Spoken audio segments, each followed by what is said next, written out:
Hey guys, Lord Naren White here, the Holy Ghost, the one true God.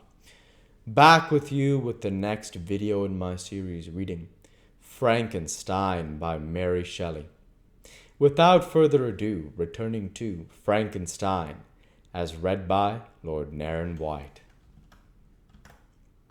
I did not, like him, attempt a critical knowledge of their dialects, for I did not contemplate making any other use of them than temporary amusement. I read merely to understand their meaning, and they well repaid my labors. Their melancholy is soothing, and their joy elevating to a degree I never experienced in studying the authors of any other country. When you read their writings, life appears to consist in a warm sun and a garden of roses, in the smiles and frowns of a fair enemy, and the fire that consumes your own heart. How different from the manly and heroical poetry of Greece and Rome. Summer passed away in these occupations, and my return to Geneva was fixed for the latter end of autumn.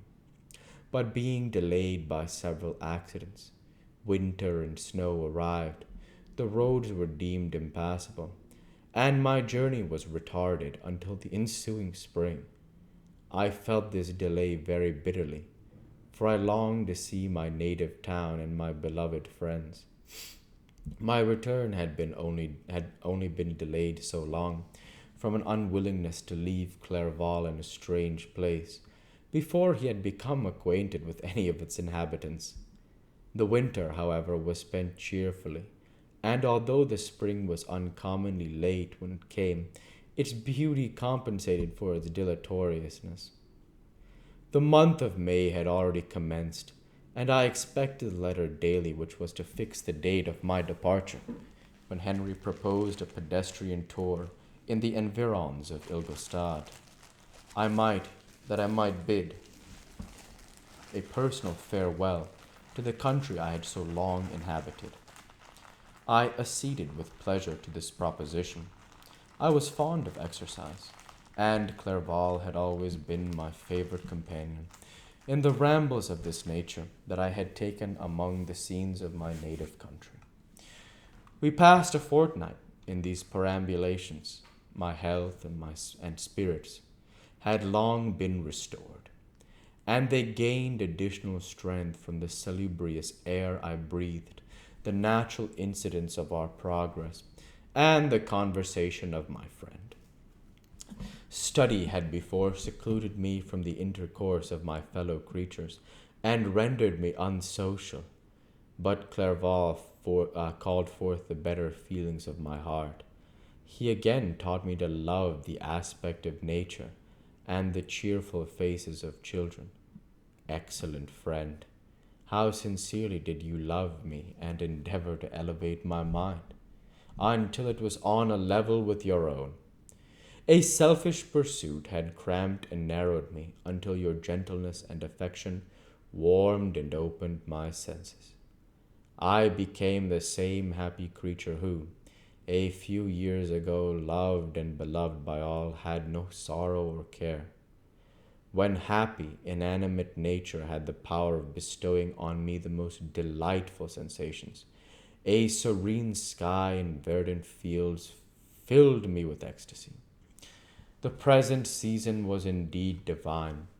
The flowers of spring bloomed in the hedges, with those of summer were already in bud.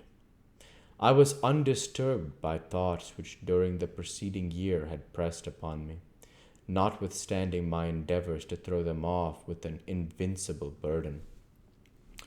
Henry rejoiced in my gaiety and sincerely sympathized in my feelings.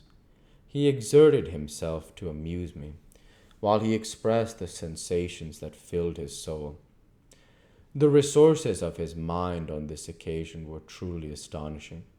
His conversation was full of imagination, and very often in imitation of the Persian and Arabic writers.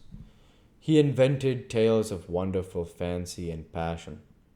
At other times he repeated my favorite poems or drew me out into arguments, which he supported with great ingenuity.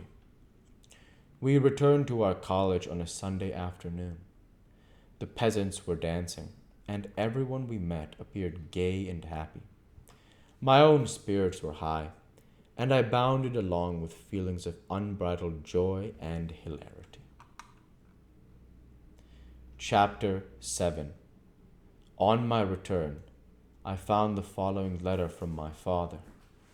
My dearest Victor, you have probably waited impatiently for a letter to fix the date of your return to us, and I was at first tempted to write only a few lines, merely mentioning the day on which I should expect you. But that would be a cruel kindness, and I dare not do it. What would be your surprise, my son, when you expected a happy and glad welcome, to behold, on the contrary, tears and wretchedness? And how, Victor, can I relate our misfortune? Absence cannot have rendered you callous to our joys and griefs, and how shall I inflict pain on my long absent son? I wish to prepare you for the woeful news, but I know it is impossible. Even now your eye skims over the page to seek the words which are to convey you the horrible tidings. William is dead. That sweet child whose smiles delighted and warmed my heart was so gentle, yet so gay. Victor, he is murdered. I will not attempt to console you, but will simply relate the circumstances of the transaction. Last Thursday, May 7th, I, my niece, and your 2 brothers went to walk in Plain Palais. The evening was warm and serene, and we prolonged our walk farther than usual. It was already dusk before we thought of returning, and then we discovered that William and Ernest, who had gone on before, were not to be found. We accordingly rested on a seat until they should return. Presently Ernest came and inquired if we had seen his brother. He said that he had been playing with him, that William had run away to hide himself, and that he vainly sought for him, and afterwards waited for a long time, but that he did not return. This account rather alarmed us, and we continued to search for him until night fell, when Elizabeth conjectured that he might have returned to the house. He was not there. We returned again, with torches, for I could not rest, when I thought that my sweet boy had lost himself, and was exposed to all the damps and dews of night. Elizabeth also suffered extreme anguish. About 5 in the morning, I discovered my lovely boy, whom the night before I had seen blooming and active in health. Stretched on the grass, livid and motionless, the print of the murderer's finger was on his neck. He was conveyed home, and the anguish that was visible in my countenance betrayed the secret to Elizabeth. She was very earnest to see the corpse. At first I attempted to prevent her, but she persisted, and entering the room where it lay, hastily examined the neck of the victim, and clasping her hands, exclaimed, "Oh God, I have murdered my darling child!" She fainted, and was restored with extreme difficulty. When she again lived, it was only to weep and sigh. She told me that same evening William had teased her to let him wear a very valuable miniature that she possessed of your mother. This picture is gone, and was doubtless the temptation which urged the murdered to the deed. We have no trace of him at present, although our exertions to discover him are unremitted. But they will not restore my beloved William. Come, dearest Victor, you alone can console Elizabeth. She weeps continually, and accuses herself unjustly at the cause of his death. Her words pierce my heart. We are all unhappy. But will not that be an additional motive for you, my son, to return and be our comforter? Your dear mother, alas, Victor, I now say, Thank God she did not live to witness the cruel, miserable death of her youngest darling. Come, Victor, not brooding thoughts of vengeance against the assassin, but with feelings of peace and gentleness that will heal instead of festering the wounds of our minds. Enter the house of mourning, my friend, but with kindness and affection for those who love you, and not with hatred for your enemies. Your affectionate and afflicted father, Alphonse Frankenstein.